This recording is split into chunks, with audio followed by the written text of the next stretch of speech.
Entonces la prospectiva tiene, y repito también lo que él dijo, un elemento ordenador fundamental. Porque este ejercicio de pensar, de racionalizar, de ver el futuro, de compararnos con otros países, es lo que tiene un efecto, digamos, organizador. A veces se cae, creo yo, en el Perú, de que como no lo hemos tenido este ejercicio durante años de manera racional, se corre el riesgo de improvisar imitando.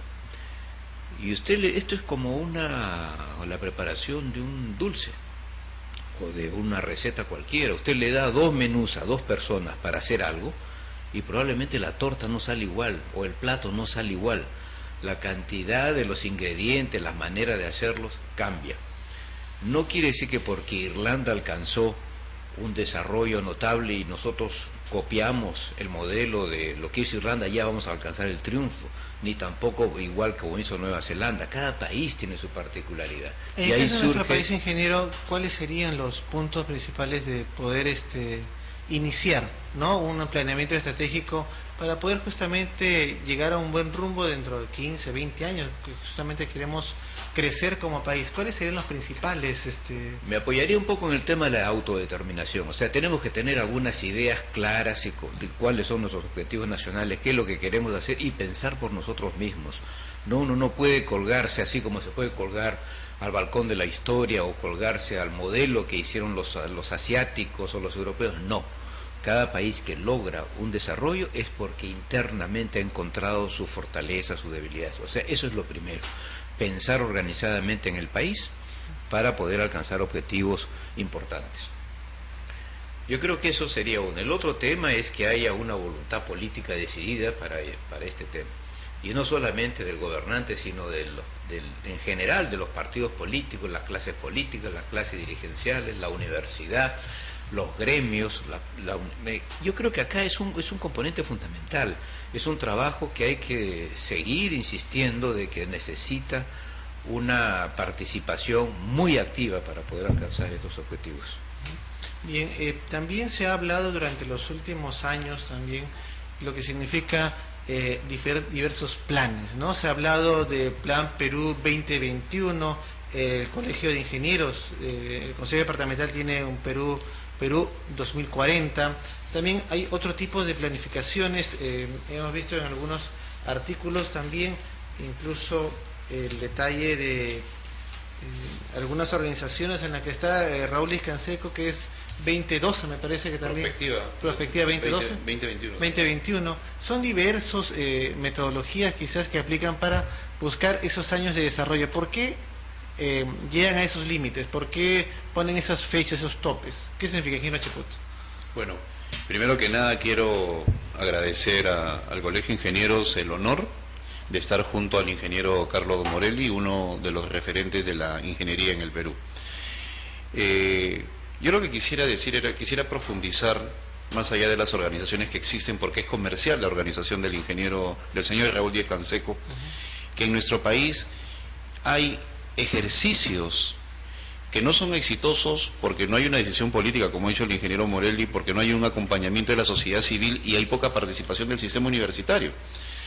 Yo recuerdo con bastante pena la entrevista que le hizo el señor Jaime de Altaos al actual presidente del CEPLAN, Agustín Aya de la Torre, cuando le pregunta: ¿y no te parece soberbio que los ingenieros hagan un plan 2040 para cuando ya todos estemos muertos?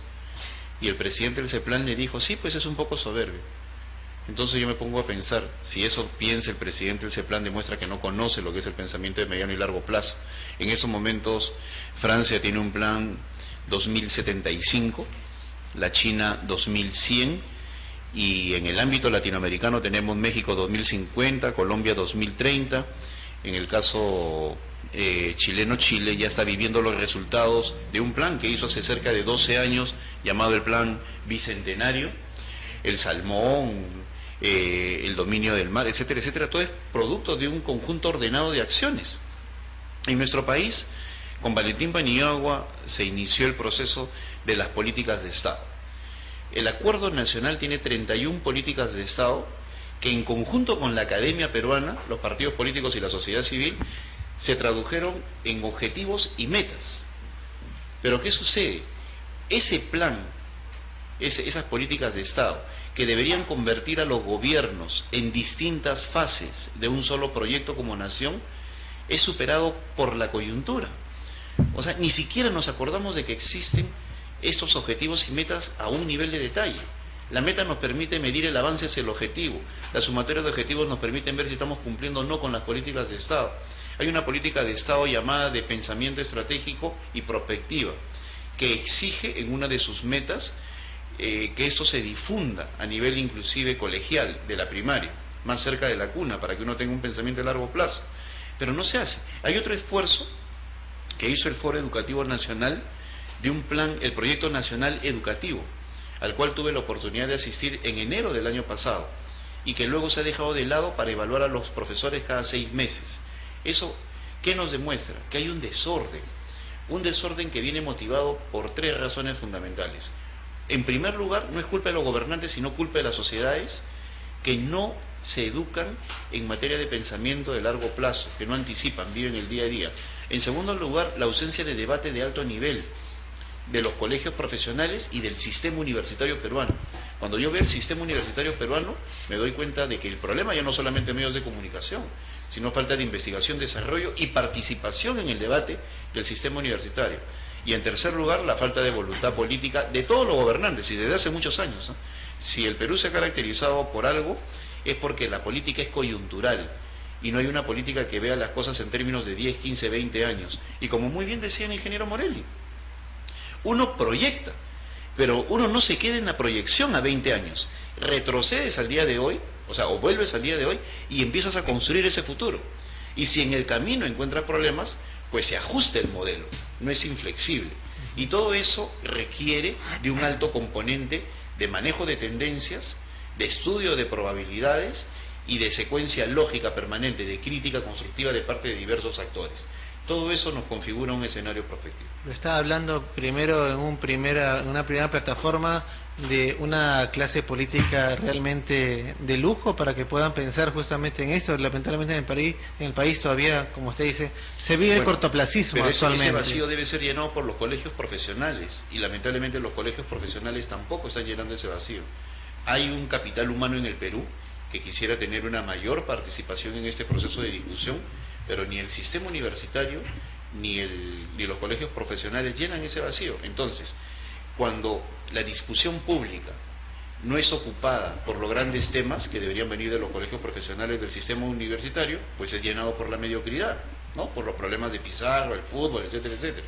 Y nos olvidamos de los grandes temas. Quizás uno de los pocos temas que ha trascendido más de un gobierno y ha tenido un gran consenso, pues ha sido el TLC con Estados Unidos, que quizás es una de las unos pocos planes, quizás apoyado, quizás ese ha sido su aval, apoyado por el sector privado, de que ha progresado hasta con altibajos quizás durante este gobierno, pero si finalmente se aprobó con todo el consenso necesario. Quizás es la única muestra después de un consenso general. Eso es lo que nos faltaría, un consenso para poder avanzar en lo que significa el planeamiento estratégico. Ingeniero Morelli, hay muchos escenarios actualmente para trabajar. ¿Cuál sería el primer escenario a trabajar en nuestro país? Porque usted nos ha señalado hace unos minutos justamente que es de acuerdo a las fortalezas que demande nuestro país.